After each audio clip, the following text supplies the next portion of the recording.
Oi? Olha, eu não sei precisar verdadeiramente quando que a nossa relação começou a degringolar. Eu não tenho a percepção desse tempo. Eu me lembro de algumas coisas que às vezes eu gostaria até de conversar mais, mas eu sempre tive a impressão que não existia espaço para esse tipo de conversa, para uma conversa mais séria.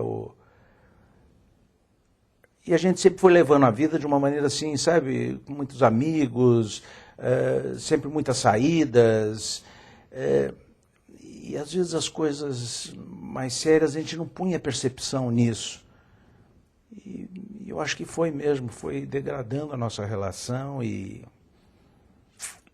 eu não consigo me dar conta mesmo desse tempo, quando foi, mas uma coisa que me parece, eu nem sei se parece clara, mas é o seguinte, eu me lembro que tinha algumas coisas que ela gostava de fazer, né? Ela gostava de cantar, mas algumas vezes eu até tentei cantar junto, mas não tinha espaço para isso. Parece que desagradava a ela. Mas alguma coisa eu me lembro que ela gostava de mim inicialmente, era uma coisa que ela tinha uma admiração, ela inclusive me achava bonito. E eu não sei se é esse predicado que ela está procurando, não sei nem se existe alguém parecido comigo. Enfim.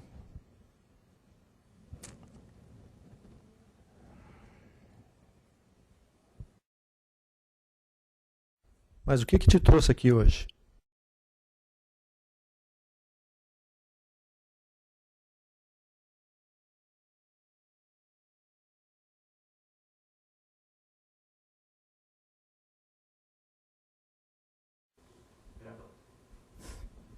Conversa? Eu não acredito mais em conversa. Sabe, faz sei lá quanto tempo que eu tento conversar com ele. Aliás, eu nem me lembro mais quando foi a última vez que a gente teve uma boa conversa. Eu acho que foi na nossa noite de lua de mel, porque de lá pra cá eu tenho conversado sozinha. Sabe o que é você dividir um lar com uma pessoa e ficar falando sozinha pela casa o tempo todo? Eu falo, a impressão que eu tenho é que eu falo com as paredes, porque ele não me ouve. Ele é ausente, ele é distante. Eu não acredito mais que possa dar certo nem conversando. Para mim, é caso perdido. Eu até tenho saudade. Eu tenho saudade da época que a gente namorava, que a gente era apaixonado, que a gente conversava, que a gente ria, que a gente saía junto. Mas depois, com o tempo, foi ficando cada vez menos os nossos diálogos. A gente até sai bastante com os amigos, ele tem bastante programação, eu também, mas parece que cada um vive seu mundo. Ele não se interessa mais pelas minhas coisas. Até queria conversar, mas eu não sei nem por onde começar. E eu já cansei de falar sozinha. Você não gostaria de falar alguma coisa?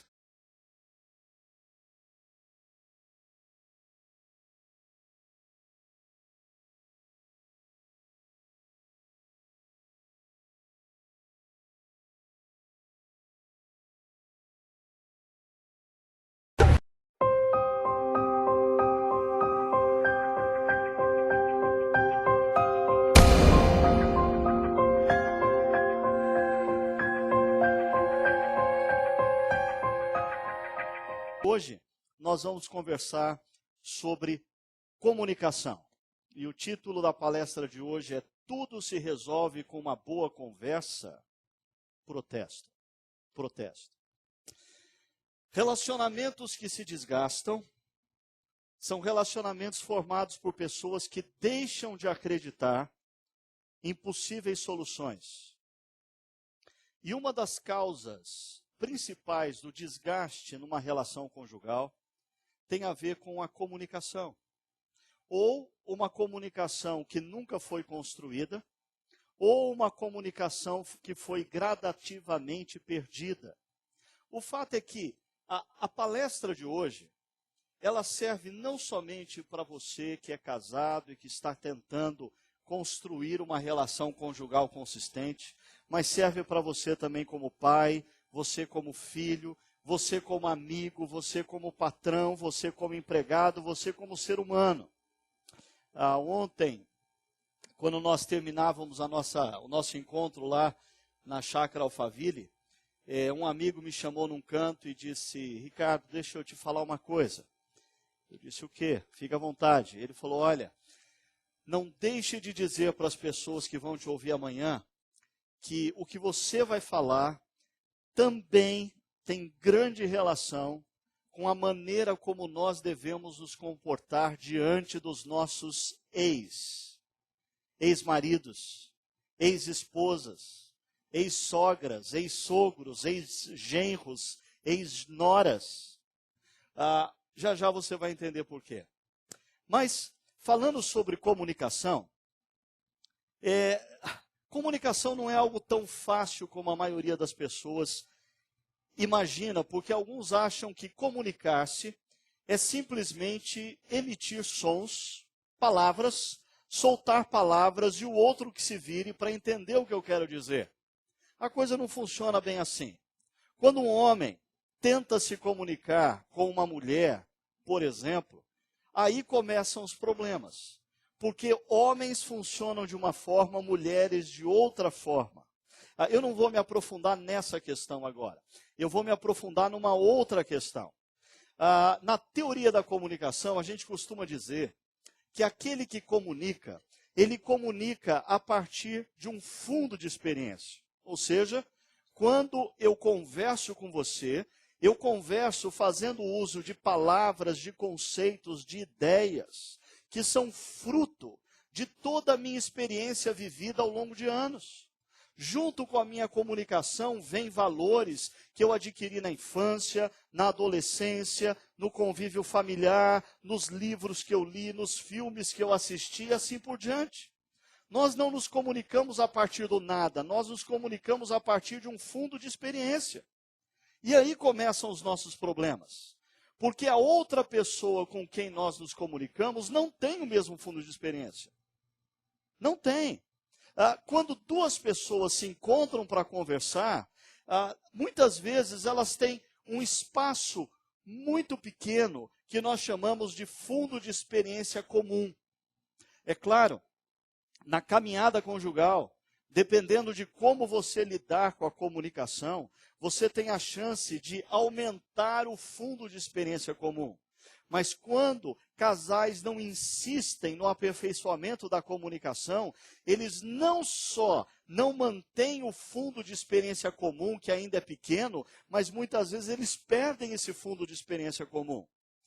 E quando eu falo de fundo de experiência comum, eu mencionei infância, adolescência, o passado mais remoto, mas o passado mais recente também afeta a nossa comunicação. Por exemplo, o marido, quando chega em casa, depois de um dia complicado, depois de uma reunião complicada, ele tende, quando se comunica, sem perceber talvez, mas ele transpassa, e ele vai transpirar nas suas palavras toda a carga emocional da experiência vivida durante o dia. Uma esposa que recebe o seu marido no final do dia, depois de talvez ter trabalhado fora, voltado para casa, administrado a casa, cuidado das crianças, está cansada, quando ela escuta o seu marido ou quando ela se comunica com o seu marido, essas coisas certamente afetam a mulher.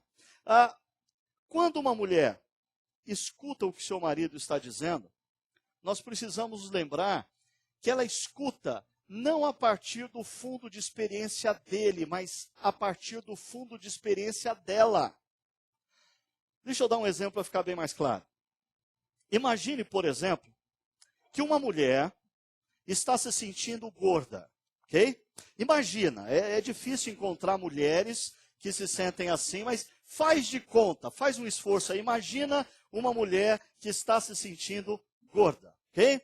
Aí o seu marido, todo cheio de romantismo, se aproxima, a convida para jantar fora, e ela se troca, meio assim, de mau gosto, porque sabe como funciona a mulher. Não, eu sei que você não sabe como funciona a mulher que está se sentindo gorda para se vestir, né?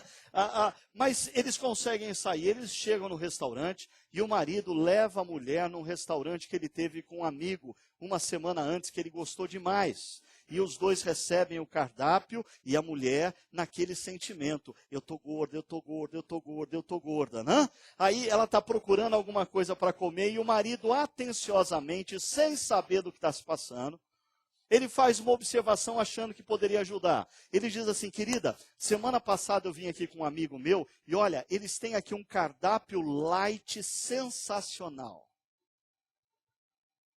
A mulher tira os olhos do cardápio, olha para o marido e diz: o que você está querendo dizer com isso? Nada. Ele só estava tentando sugerir algo bom que ele experimentou. Mas ela entendeu algo completamente diferente. O mesmo acontece quando a mulher tenta se comunicar com o homem. O homem não escuta o que a mulher está dizendo a partir do fundo de experiência dela. Ele escuta a partir do fundo de experiência dele. Um exemplo para ficar claro. O sujeito está assistindo o jogo de futebol lá na sala, corintiano, coitado, está lá na frente da televisão, sofrendo, Corinthians e Flamengo, o Flamengo batendo de 2-0 o Corinthians prestes a ser desclassificado da Libertadores, e a esposa resolve praticar o que ela ouviu na igreja, que ela tem que entrar no mundo do marido, ela tem que acompanhar lado a lado com o marido, ela tem que aprender a gostar de futebol com o marido, e ela vai toda atenciosa e senta do lado do marido, bate o olho na televisão e diz assim: vixe, perdendo outra vez?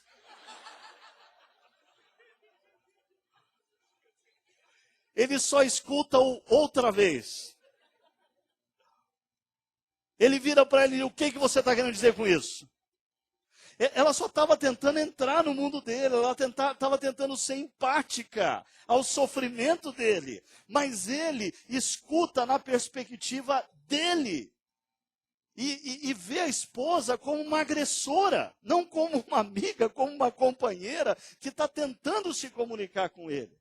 Esses são apenas alguns exemplos das dificuldades que a gente tem na área da comunicação.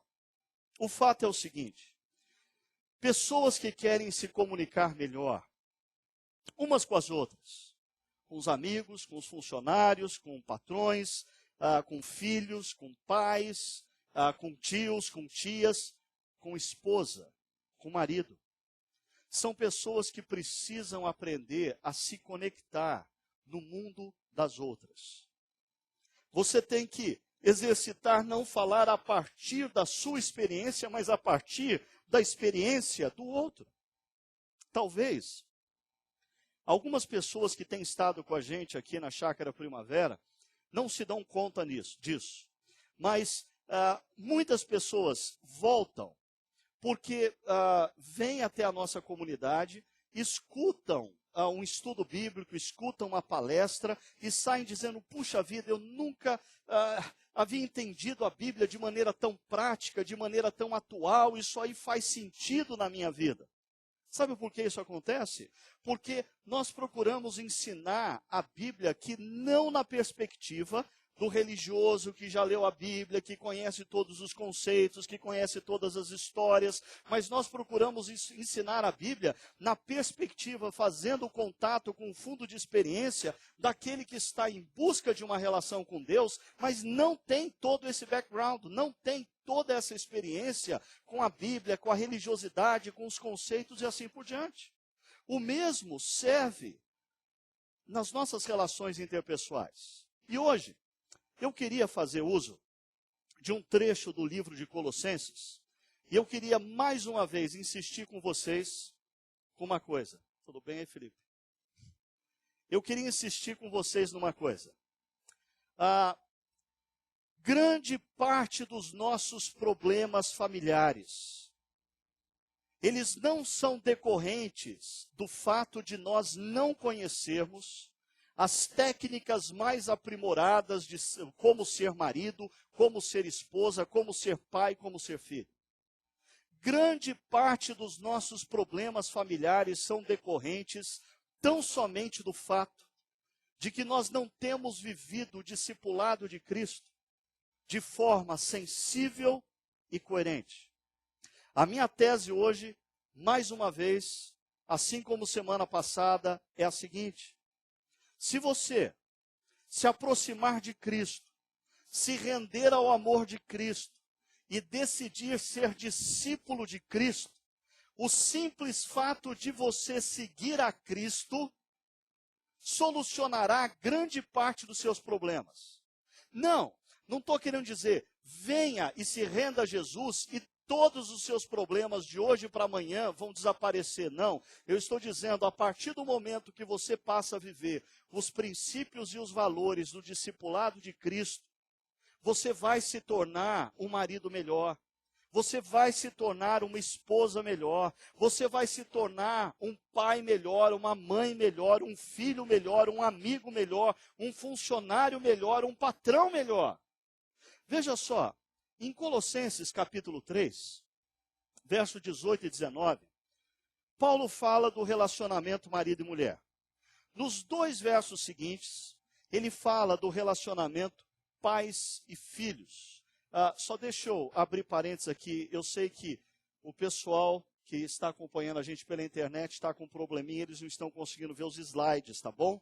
Então não se desesperem. Amanhã você pega, entra no site da Chácara, baixa os slides e aí você pode fazer o seu estudo particular, tá bom? Então quem está aqui está vendo, mas quem está pela internet possivelmente não esteja conseguindo ver por um problema técnico.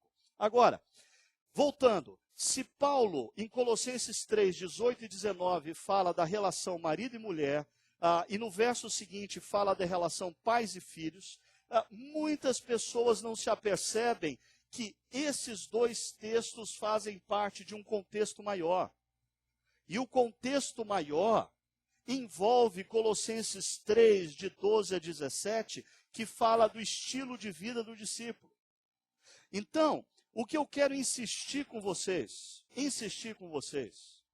é que quando nós, como homens e mulheres, decidimos seguir a Jesus, nos render ao seu amor e nos tornarmos de fato seus discípulos, essas outras áreas das nossas vidas, elas são afetadas por consequência.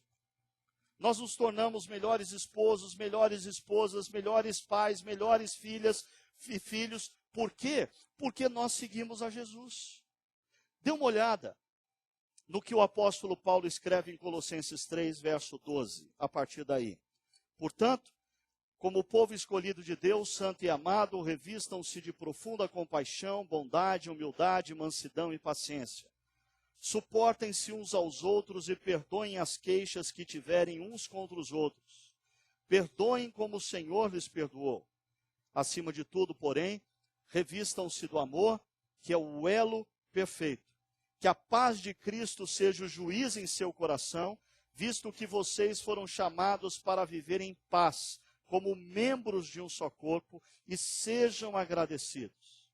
Habite ricamente em vocês a palavra de Cristo, ensinem e aconselhem-se uns aos outros com toda a sabedoria. E cantem salmos, hinos, cânticos espirituais com gratidão a Deus em seu coração.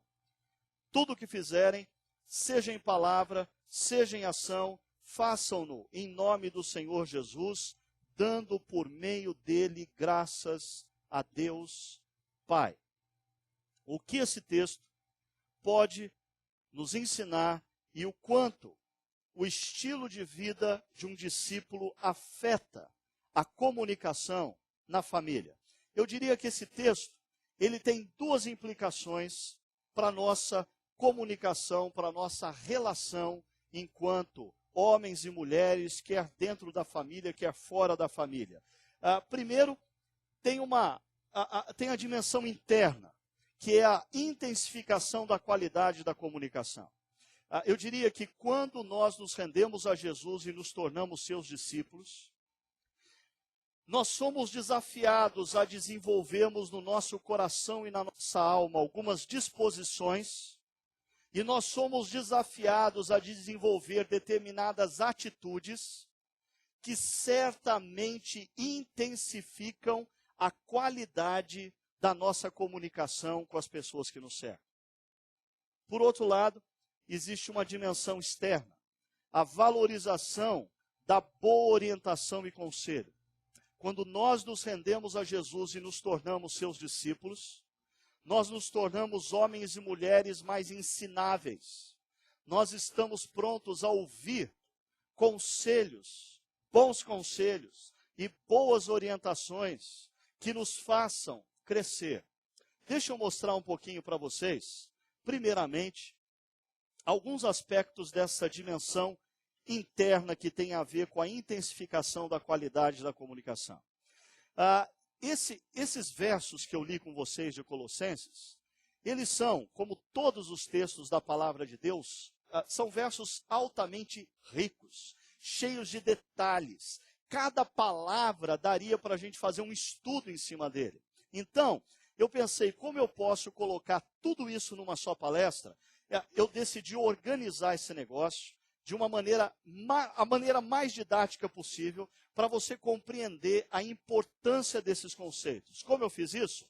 Eu resolvi criar uma pirâmide. E essa pirâmide começa pela base, como toda pirâmide, pela base. O apóstolo Paulo vai falar de 5 disposições de coração que nós precisamos ter. Preste atenção. Essas 5 disposições de coração, diferentemente de qualquer tipo de regra e legalismo religioso, porque a religião tenta impor sobre você e sobre mim conceitos e regras que nós tentamos viver a partir da nossa própria força. Esse negócio não dá certo, esse negócio frustra, esse negócio dura 3 dias, 5 dias, 1 semana e você volta a ser aquilo que você era. Aqui nós estamos falando não de uma transformação de fora para dentro, mas de dentro para fora. São 5 disposições que nós devemos ter de dentro, do mais profundo do nosso ser, para fora. Veja só, deixa eu falar um pouquinho sobre cada uma delas. O apóstolo Paulo começa no verso 12 dizendo, portanto, como povo escolhido de Deus, santo e amado, revistam-se de, perceba a utilização do mesmo verso que nós vimos em Efésios semana passada, revestir-se, tome a vestimenta do discípulo. Se você é discípulo, ande como tal. Se você se rendeu ao amor de Deus em Jesus e se tornou discípulo de Cristo, se vista como tal. E aí ele começa a falar dessas disposições. A primeira delas é profunda compaixão, que significa uma afeição interior que acolhe o outro em sua limitação. É importante destacar o fato de que a palavra traduzida no português por profunda é a palavra que tem a mesma raiz de intestino, de entranhas. Porque na antiguidade, os sentimentos, a fonte dos sentimentos não eram o coração, como nós temos na poesia romântica, ou a mente, como nós temos na ciência moderna, mas eram as entranhas. Então, Paulo diz que essa afeição, essa compaixão para com a limitação do outro, tem que brotar do mais profundo do nosso ser. Empatia. Empatia com a limitação do outro. Deixa eu aplicar isso, por exemplo, na relação conjugal. Muitas vezes, na medida em que os anos se passam, nós nos tornamos expert em identificar a limitação do nosso cônjuge. E nós passamos a usar a limitação do nosso cônjuge como alvo das nossas balas diárias. Diariamente, a gente metralha o nosso cônjuge nas suas limitações, tentando fazer dele alguém melhor, dando tiros nas suas limitações. Parece que o apóstolo Paulo diz que o discípulo de Cristo deveria seguir um outro caminho aqui. Identificadas limitações, a nossa atitude deveria ser de empatia, de misericórdia, de compaixão, de acolhimento ao outro na sua limitação. Eu sei que esse assunto é um assunto um tanto quanto delicado. Mas eu queria que você ponderasse um pouquinho. Se a sua insistência na mudança do seu cônjuge em determinadas áreas, ela é decorrente simplesmente dele não querer mudar, ou da sua falta de percepção, misericórdia, compaixão, para com a limitação dele que vem de toda a experiência anterior dele. Certa ocasião, eu conversava com uma mulher que veio comunicar que ela ia se separar do seu marido, porque o seu marido não sabia lidar com a família, não sabia ser marido, não sabia ser pai. E eu disse para ela, mas você não ponderou na história do seu marido antes de você se casar com ele? Um sujeito que perdeu a mãe logo cedo. Um sujeito que foi criado pelo pai e pelo tio. Ele nunca teve, diante dos seus olhos como criança e adolescente, a oportunidade de ver como um homem se relaciona com uma mulher. Ele nunca teve a oportunidade de ver como um pai e uma mãe se relacionam com um filho.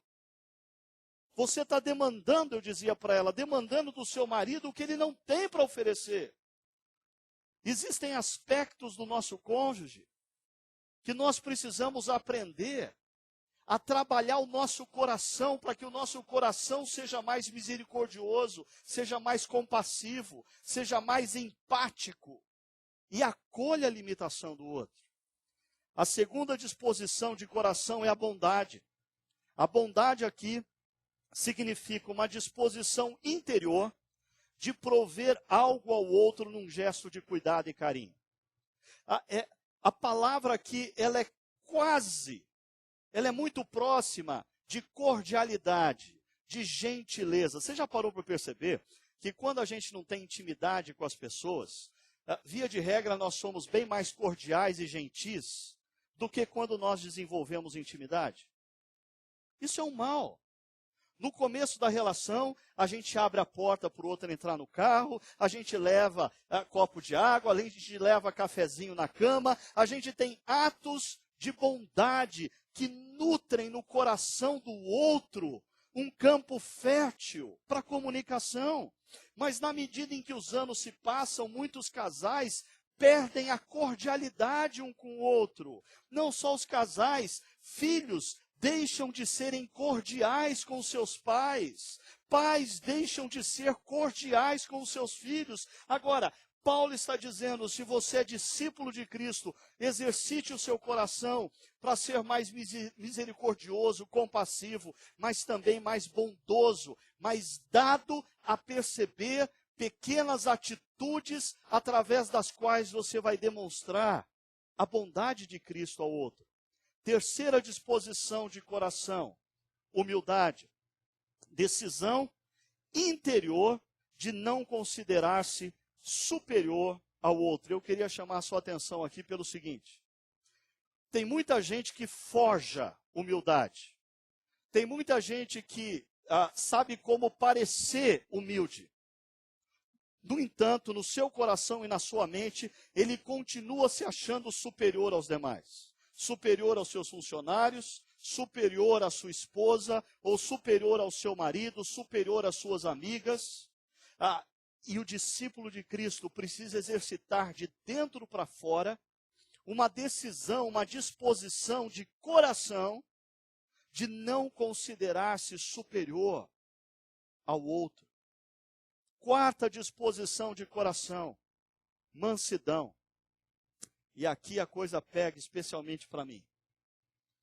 A palavra mansidão significa a decisão interior de, presta atenção, sob pressão, falar e agir com gentileza. Algumas pessoas tentam explicar sempre a palavra mansidão, dizendo que a palavra grega mansidão era a mesma palavra usada por um animal domado. Um cavalo muito forte, muito ágil, que não serve para nada se ele não souber usar e dosar as suas forças. Mas isso tem uma relação com esse sentido que eu estou dando aqui ao conceito. Porque mansidão é a decisão que eu tomo de, sob pressão, ser gentil nas palavras e nas atitudes. E eu confesso, é uma decisão que muitas vezes eu não tomo. Às vezes, com uma agenda sobrecarregada, às vezes com responsabilidades grandes, eu me dou o direito de não decidir ser gentil com as pessoas que me cercam. Isso não reflete o caráter de Cristo em mim.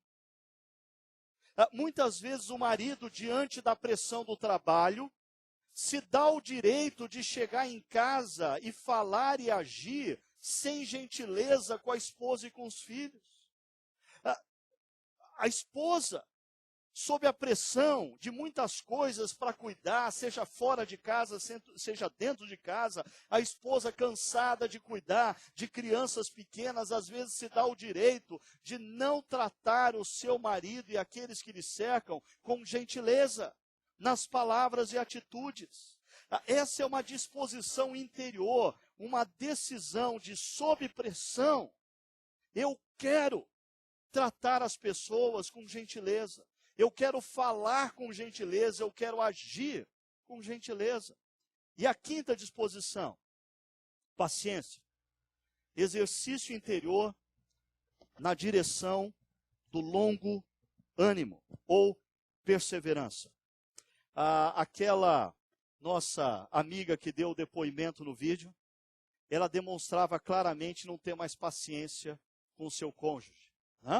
Ela disse: eu estou cansada, eu não quero mais saber, eu não quero mais tentar, eu não quero.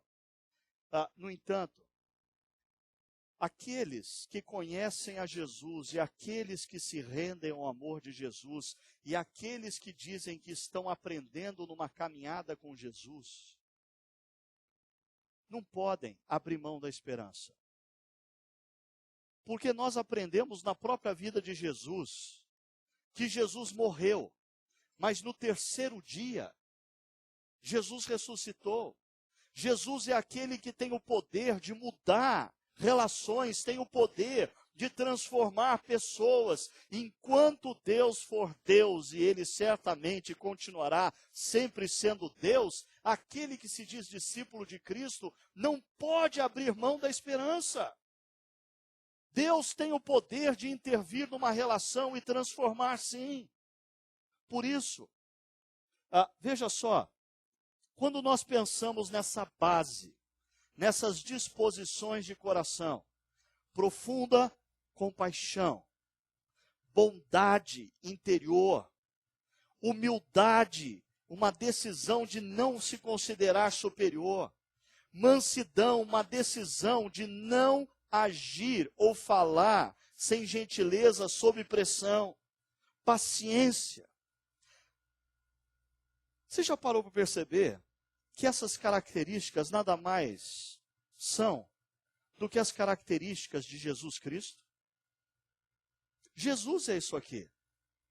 Jesus se relacionava com as pessoas com profunda compaixão, com bondade, com humildade, com mansidão, com paciência. Por isso, aqueles que são discípulos de Cristo e decidem seguir os passos de Jesus, devem trazer essas características para dentro da sua relação conjugal, para dentro da sua relação com os filhos, para dentro da sua relação com os pais, para dentro da sua relação com amigos, para dentro da sua relação com funcionários, para dentro da sua relação com patrões. Essas disposições de coração dão origem a uma segunda fileira. Mas essas são atitudes na relação. São ações na relação. Suporte mútuo, perdão mútuo e amor como atitude. Deixa eu falar um pouquinho de cada uma dessas atitudes da relação. O texto diz: suportem-se uns aos outros. E eu sei, quando a gente escuta essa palavra, suportem-se uns aos outros, a maioria das pessoas pensa: está vendo? A Bíblia diz que eu tenho que aguentar minha esposa, que eu tenho que aguentar meu marido. Não, a Bíblia não diz que você tem que aguentar.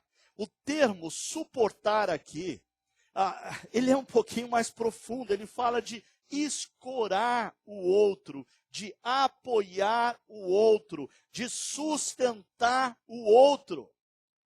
Quantas vezes eu percebo que uma relação conjugal começa a desandar, porque, por exemplo, o marido não vive um bom momento. O marido se encontra num momento difícil, quer da profissão, quer da sua vida pessoal, quer da sua vida existencial. E a esposa, ao invés de perceber o momento do marido e escorá-lo, suportá-lo, apoiá-lo naquele momento, ela decide agir dando troco nele. Tudo quanto ela esperava dele naquele momento e não consegue receber, ela cobra mais dele. O contrário também é verdadeiro. Muitas vezes, maridos, sem a percepção de que a sua esposa passa por um momento difícil, passa por um momento existencial diferente, passa por uma situação de crise. É esse o momento que o outro, como o Ricardo Barbosa cantou essa música tão bela para a gente, é nesse momento que essa frase, melhor é serem dois do que um, passa a valer. Quando um compreende o momento do outro, e está sempre disposto a escorar, suportar e apoiar o outro na sua debilidade. Segunda atitude, perdoem as queixas que tiverem uns contra outros, perdoem como o Senhor lhes perdoou. Perdão mútuo. E olha, perdoar nada tem a ver com você ir até uma pessoa com a qual você está magoada e colocar a sua mágoa diante dela e ela esclarecer para você o que ela pensou fazendo aquilo ou falando aquilo e você concluir que a pessoa não teve a intenção ou foi sem querer ou você interpretou errado. Isso não é perdão. Isso é, no máximo, desculpar. Tirar a culpa que você colocava sobre a pessoa, porque você chegou à conclusão que foi você que interpretou errado. Foi você que pensou equivocadamente. A pessoa não teve a intenção, ou talvez, no máximo, foi sem querer.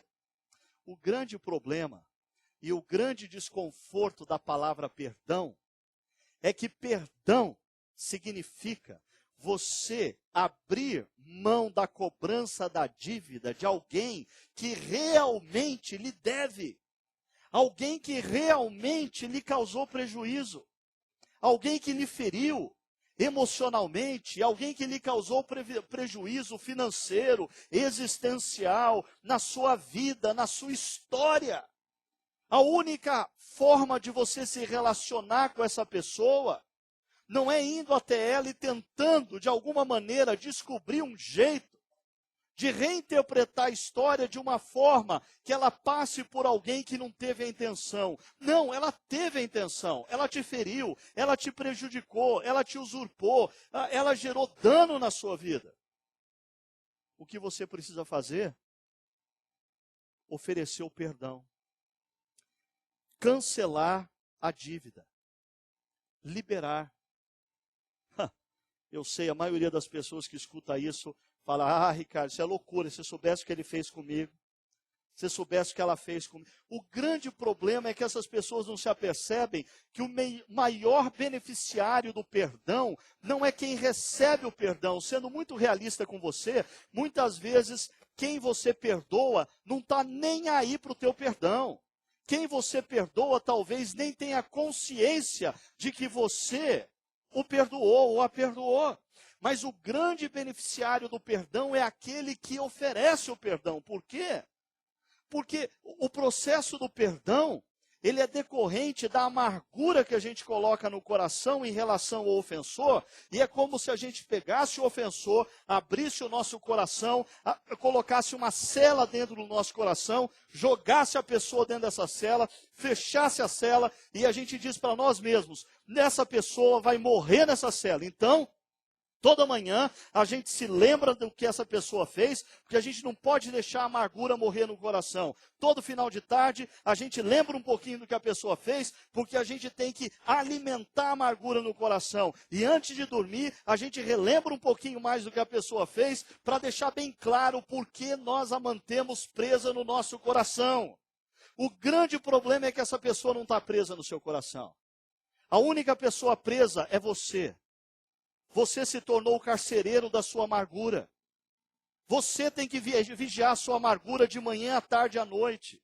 Quem está perdendo a saúde emocional é você. Quem está perdendo a vida é você. Por isso, não existe melhor coisa a se fazer diante da amargura do que dar um passo pró-perdão. Liberar, cancelar a dívida. No seu coração, na sua mente, você dizer para essa pessoa que você pensa que está aprisionada no seu coração: você gerou dano na minha vida, você me prejudicou, você me usurpou, no entanto, eu te libero de toda e qualquer dívida. Vai em paz, eu não vou cobrar mais isso. No entanto, alguns casais não conseguem fazer isso. Eles ainda estão juntos.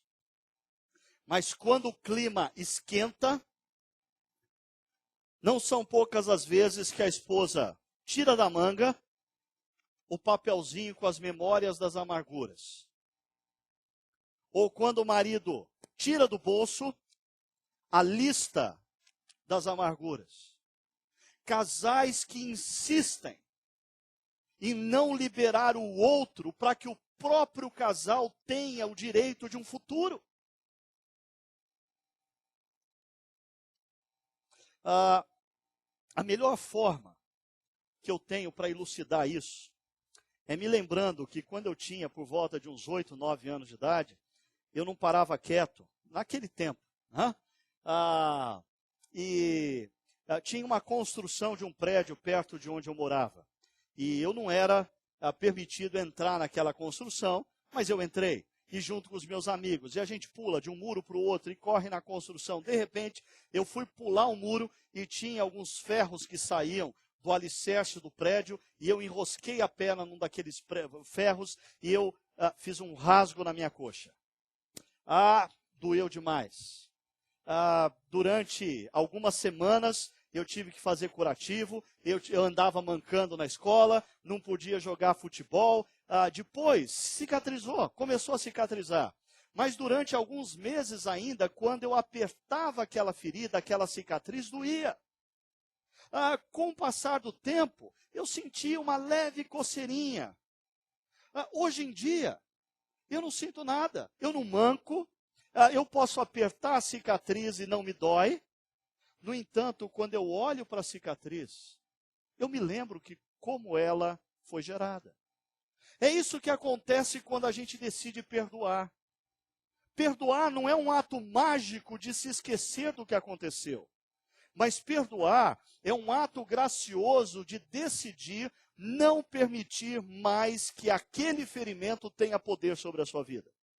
Não permitir mais que aquele ferimento tenha poder no seu agir, na sua relação, no seu casamento, na sua amizade com aquela pessoa. Ainda, uma terceira atitude. Acima de tudo, porém, revista-se do amor, que é o elo perfeito.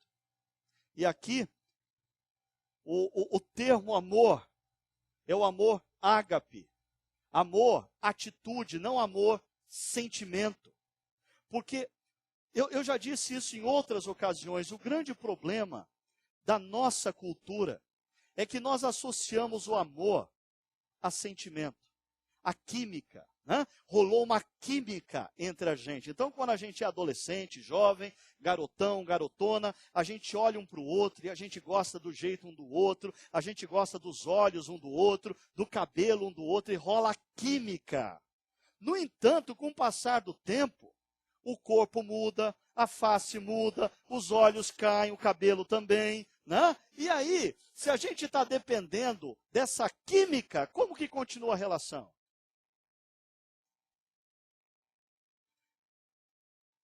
O amor que Deus demanda de nós aqui é o amor que está muito mais relacionado à decisão de atribuir valor ao outro do que sentir uma química pelo outro.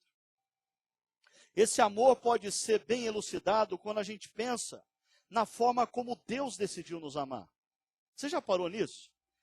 Parou para pensar nisso? Você acha que Deus olhou assim para o mundo e bateu o olho em você e falou assim: ah, o João é mais bonitinho do que os outros, vou gostar dele. Você acha? É possível isso, João? Não é, né? Você acha que Deus bateu o olho no Sérgio assim e falou assim: não, esse aqui é mais inteligente do que os outros, então eu vou gostar mais dele.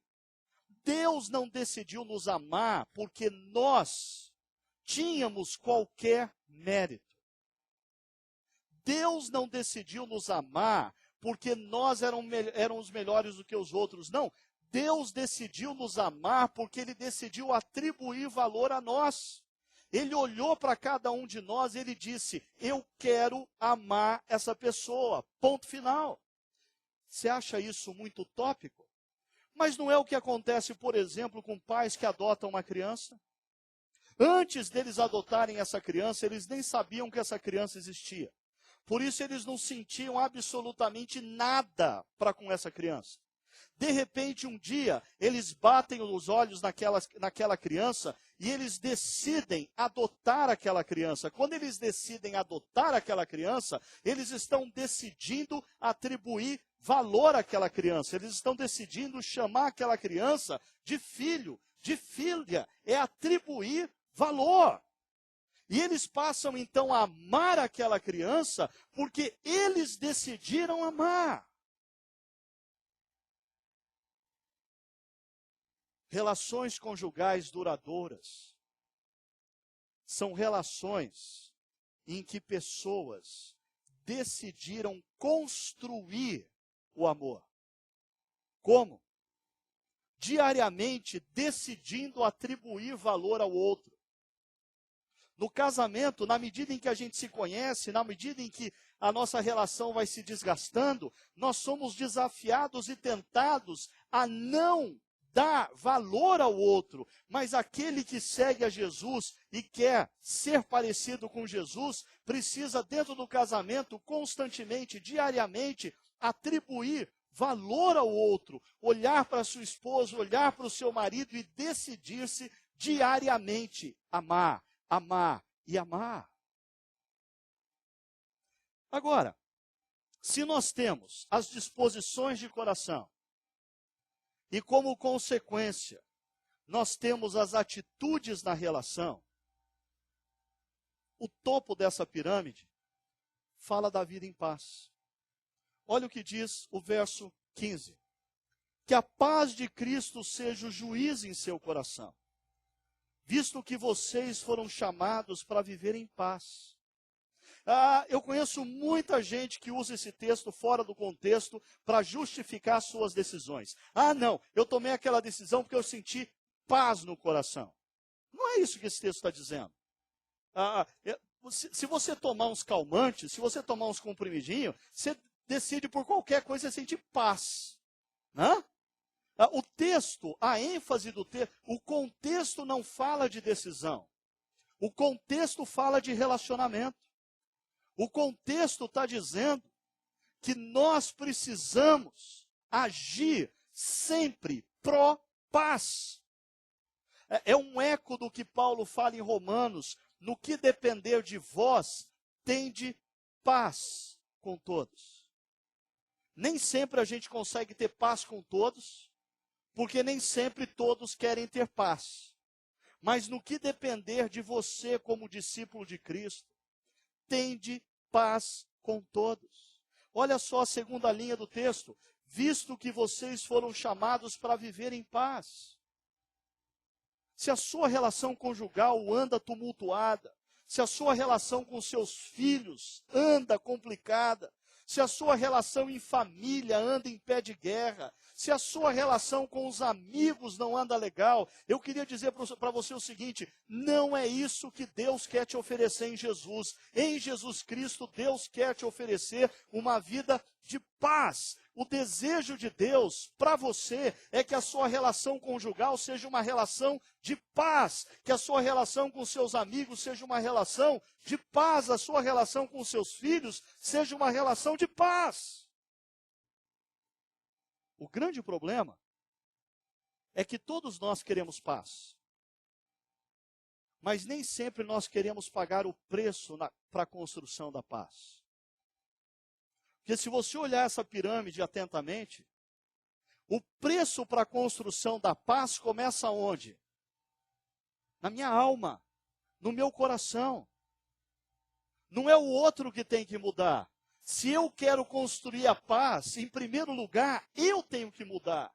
Eu tenho que buscar ser alguém mais empático, alguém mais bondoso, alguém mais humilde, alguém mais manso, alguém mais paciente. O preço da paz começa dentro de mim, não dentro do outro. E além de eu construir essas características em mim, eu preciso ter atitudes. Atitudes de suporte ao outro nas suas debilidades, de perdão ao outro nas suas ofensas, e de amor, atitude, atribuir valor ao outro. Todos querem paz. A pergunta é se nós queremos pagar o preço para a construção de casamentos e famílias que vivem em paz. Está aqui o caminho. No entanto, só mais uma coisinha. Se por um lado existe a dimensão interna, que é, na medida em que nós vivemos a vida como discípulos, a nossa comunicação, ela é intensificada na sua qualidade. Por outro lado, existe também a valorização da boa orientação e do conselho externo. Pergunta, por quê? Por que uma pessoa que está procurando desenvolver uma profunda compaixão, humildade, bondade, mansidão, paciência, alguém que está procurando suportar aqueles que estão à sua volta, perdoar aqueles que lhe ofendem e amar, atribuir valor àqueles que lhe cercam, por quê? Ele ainda precisa de ajuda externa? Olha o que dizem os autores desse livro, A Escalada de um Líder. Ele diz assim: alinhar-se com a verdade é uma decisão pessoal que pode ser melhor em uma comunidade de pessoas que se importam conosco. Presta atenção agora. Nossa verdadeira identidade não pode ser totalmente conhecida sem interagir com os outros. Todos nós temos pontos cegos que apenas outras pessoas conseguem ver. Apesar da gente não gostar dessa ideia. Você quer se conhecer melhor e perceber aonde você precisa desenvolver? Você quer de fato crescer como uma pessoa que tem profunda compaixão, mansidão, bondade, humildade, paciência? Deixe que aqueles que lhe cercam diga para você quem você é. Porque muitas vezes nós não temos a percepção exata de quem nós somos. Nós não temos a percepção exata de onde nós estamos errando. Mas o grande problema é que quando alguém que está em torno de nós tenta nos pontuar, esse ponto cego, a nossa reação não é uma reação de quem quer aprender e crescer, mas é uma reação de quem está se sentindo agredido e precisa se proteger, e a gente vai com as duas mãos e com os dois pés sobre aquele que tenta pontuar para a gente uma área que a gente precisa crescer e é um ponto cego na nossa vida. O texto ainda diz assim: amigos preocupados e comprometidos, que nos dizem a verdade, podem restaurar nossa objetividade, nossa capacidade de permanecer centrados. Porque existem dois problemas que fazem a gente perder a objetividade. A gente começar a achar que a gente é mais do que de fato a gente é, E a gente começar, num período de depressão ou crise de autoestima, achar que a gente é menos do que de fato a gente é. E amigos comprometidos com Deus e com a espiritualidade cristã podem nos ajudar a nos colocar de volta na objetividade. Amigos comprometidos com a caminhada cristã podem dizer para a gente, ó, menos, cara. Não, porque minha esposa é isso e aquilo, não, porque meu marido não dá conta disso e daquilo, menos. Você está arrogante demais. Você está se achando melhor do que o seu cônjuge, você está se achando melhor do que aquela pessoa, menos. Mas em muitos momentos a gente precisa de amigos comprometidos com a caminhada cristã, que quando a gente está em crise de autoestima, baixa autoestima, depressão, eles nos colocam para cima dizendo, não, você tem valor, Deus te ama, Deus está trabalhando na sua vida. Perceba bem, o verso 16 diz, começa com um imperativo, habite. Habite ricamente em vocês a palavra de Cristo. Habite ricamente em vocês, no coração de vocês, as instruções de Cristo, os ensinamentos de Cristo, os princípios de Cristo. A pergunta é, como isso pode acontecer? O apóstolo Paulo, ele começa com um imperativo esse verso, mas em seguida ele nos coloca 3 particípios. E só uma elucidação aqui, o particípio, na língua grega, ele tem muitas vezes a função de canal, de modo, como nós vamos praticar o imperativo, ele nos dá 3 particípios. Eles estão grifados aí. Ensinem e aconselhem-se uns aos outros com toda a sabedoria e cantem salmos, hinos e cânticos espirituais com gratidão a Deus em seu coração. Primeiro verbo, ou primeiro particípio, ensinem. A instrução didática. Nós precisamos, como discípulos de Cristo, constantemente que pessoas abram a palavra de Deus para nós, abram os ensinamentos de Cristo e nos ensinem acerca disso de forma didática. Nós precisamos, através da elucidação da palavra, perceber que se nós estamos no caminho ou se nós estamos saindo fora do caminho. Como pastor, um dos pastores dessa comunidade, uma das coisas mais comuns que eu tenho acompanhado é que, especialmente jovens casais que começam a viver em crise, e de repente eu recebo um telefonema, olha, tem um casal precisando falar urgente com você, porque eles vão se separar. A minha pergunta clássica é, por onde tem andado este casal nos últimos meses que eu não os tenho visto nos bancos da igreja? Aonde eles estavam quando nós ministramos a palavra sobre casamento, sobre amor ao outro, sobre perdão, sobre reconciliação, sobre perseverança? Na medida em que a gente deixa de priorizar o momento em que nós somos instruídos didaticamente, nós perdemos com isso, muitas vezes, o foco. A cada domingo que você vai ficando distante, mais nebulosa vai ficando a sua vida. A cada domingo distante da reflexão da palavra, muitas vezes o seu caminho vai se tornando muito diferente daquele proposto inicialmente. Mas ainda o segundo particípio fala do aconselhamento mútuo. Aconselhem-se mutuamente. E essa palavra já apareceu quando a gente falou sobre disciplina de filhos.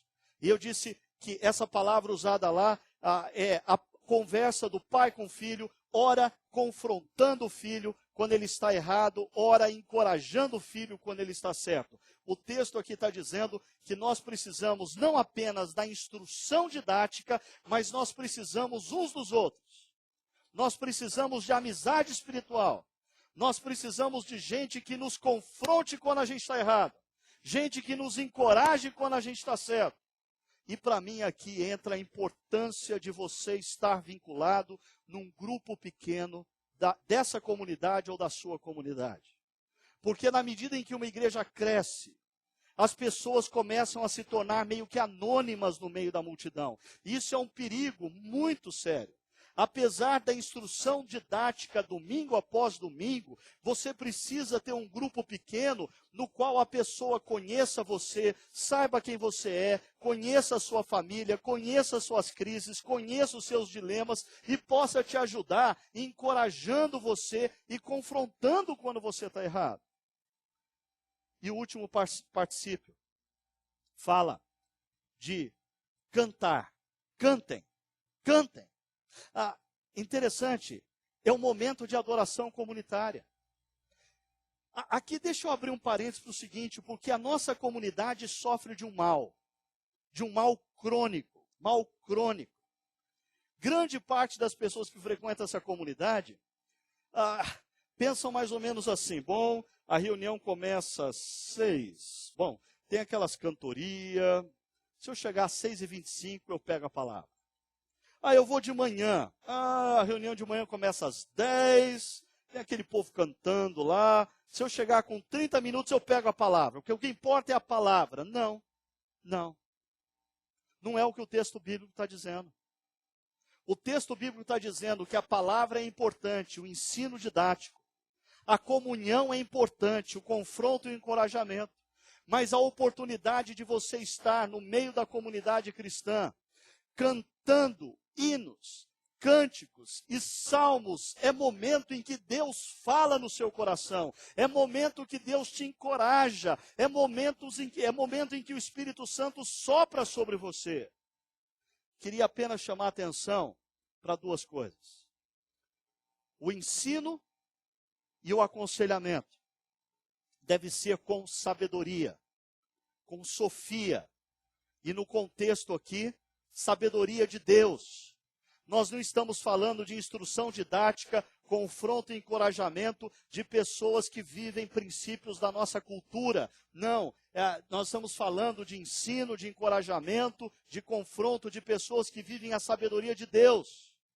E mais, cantar, adoração comunitária, cânticos, hinos, salmos, com gratidão no coração.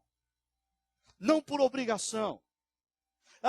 Não participe mais do nosso momento que antecede a palavra, como um momento em que a gente está cantando algumas coisinhas esperando o povo chegar. Não, Deus já está soprando, Deus já está falando, Deus já está te ministrando. Abra o seu coração para perceber isso. E queria encorajar os pais também a perceberem isso. Porque muitas vezes os pais também vão educando as suas crianças inconscientemente a esperar o tempo do Chácara Kids. Enquanto o momento do Chácara Kids não chega, a gente vai dando uma enganadinha, a gente vai dando um pirulito, a gente vira de ponta cabeça, a gente brinca um pouquinho, aperta a bochecha, joga para lá, joga para cá, dá um gibizinho, dá uma caneta e vai entretendo. Não! Traga o seu filho com você, traga a sua filha com você, e enquanto é tempo, coloque ele no seu colo, coloque ele do seu lado e ensine ele a cantar salmos, hinos e cânticos espirituais a Deus. Ensine o seu filho, enquanto é pequeno, a perceber o mover de Deus nesse lugar. Porque eu conheço alguns amigos e amigas, e eu tenho chorado junto com eles nessa comunidade, porque eles descobriram a vida com Deus no momento em que os seus filhos já eram adolescentes e jovens. E agora passou o tempo. E eles queriam muito que os filhos estivessem com eles, mas não estão. Por isso, não despreze esse momento. Concluindo, como fica a nossa pirâmide? O desafio para aquele que é discípulo de Cristo e que quer viver os valores do discipulado de Cristo nos seus relacionamentos, primeiro, desenvolva essas disposições de coração. Segundo, desenvolva essas atitudes de relação. E a vida em paz será construída em você, na sua família. No entanto, você precisa de ajuda, de apoio, de encorajamento. Por isso, de um lado, o ensino didático nos mantém no foco. Por outro lado, o aconselhamento, o confronto, o encorajamento nos mantém no foco e a adoração comunitária nos mantém motivados na caminhada. A pergunta que eu faria para vocês, diante de tudo isso, é: onde se encontra a área mais frágil de sua vida como discípulo? Queria voltar ao ponto do início da minha palestra. Muitas vezes, homens e mulheres estão entendendo que o casamento vai mal porque eles não têm as últimas técnicas mais aprimoradas de como ser marido, como ser esposa, como ser filho. Não. O problema, às vezes, é muito mais básico. Você tem vivido como discípulo de Cristo essa relação? Você tem vivido como discípulo de Cristo dentro da sua família? Onde se encontra a sua área mais frágil? Nas disposições interiores? Te falta compaixão? Te falta bondade? Te falta humildade? Te falta mansidão? Te falta paciência? Hoje é dia de você bater um papo sério com Deus sobre isso. Talvez a área frágil da sua vida está nas atitudes. Te falta disposição para o suporte ao seu cônjuge, para o perdão, para o amor como uma atitude. Ou ainda, talvez você anda por aí capengando, vivendo crises, e o seu relacionamento está se desgastando, porque você não tem levado a sério e tem desprezado as práticas espirituais do ensino, do aconselhamento entre amigos e amigas de caminhada cristã, e até mesmo a adoração comunitária. Mas uma última pergunta, e mais básica. Você já se rendeu ao amor de Deus oferecido em Jesus e tomou a decisão de ser um dos seus discípulos? Sabe por quê? Tenho que ser bem honesto com todos vocês. Se você tomou nota de tudo isso aí, e você quiser viver tudo o que eu disse, a partir de você mesmo, você não vai conseguir. Se você acha que o que eu dei aqui para você é um receituário, que agora é só você chegar em casa e a partir da sua própria força cumprir tudo o que eu disse, você não vai conseguir. A única chance de você ver isso acontecendo na sua vida é você se aproximar de Jesus hoje, compreender que naquela cruz ele estava morrendo por mim e por você, porque ele sabia das nossas incapacidades, das nossas impossibilidades, aceitar a salvação que ele te oferece naquela cruz e deixar que ele semeie hoje uma nova vida no seu coração. E essa nova vida tem o poder de te capacitar para essas coisas que eu disse. Todas essas coisas que eu disse só podem ser vividas a partir do poder que Jesus coloca dentro de nós. Tentar viver essas coisas a partir de nós mesmos é suicídio. É impossível. Nenhum de nós será capaz disso.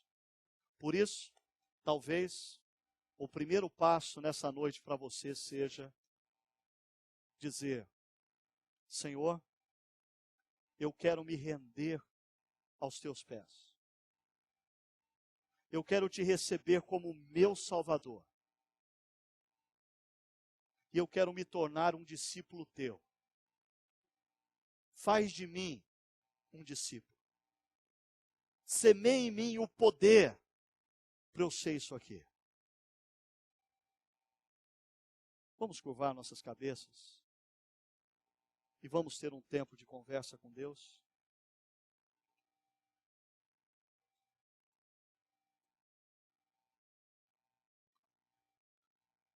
Eu queria convidar você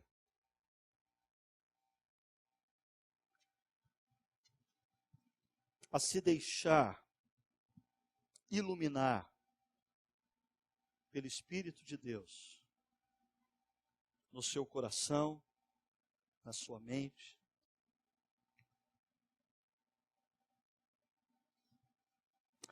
De maneira que Deus fale com todo carinho e afeto.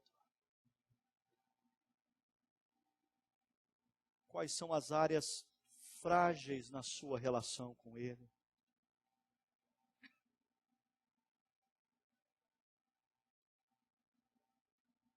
Talvez você esteja precisando que Deus atue no seu coração, semeando em você maior compaixão, bondade, humildade, mansidão, paciência.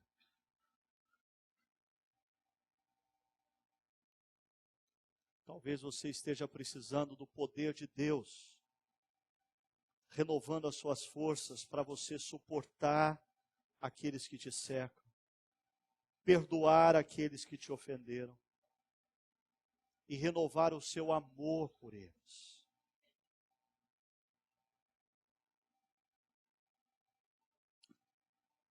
Mas talvez nessa noite você esteja precisando fazer o básico.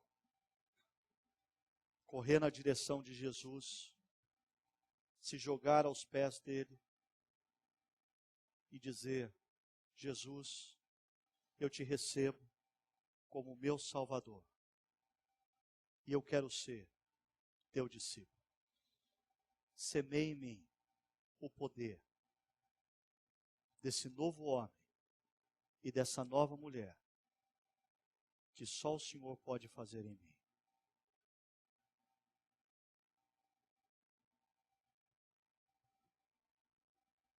Faz essa obra em nós, Pai, seja qual for a nossa necessidade. O Senhor conhece o nosso coração e sabe como nos encontramos agora. Por isso, vem, intervém, muda a nossa história. Em nome de Jesus. Amém.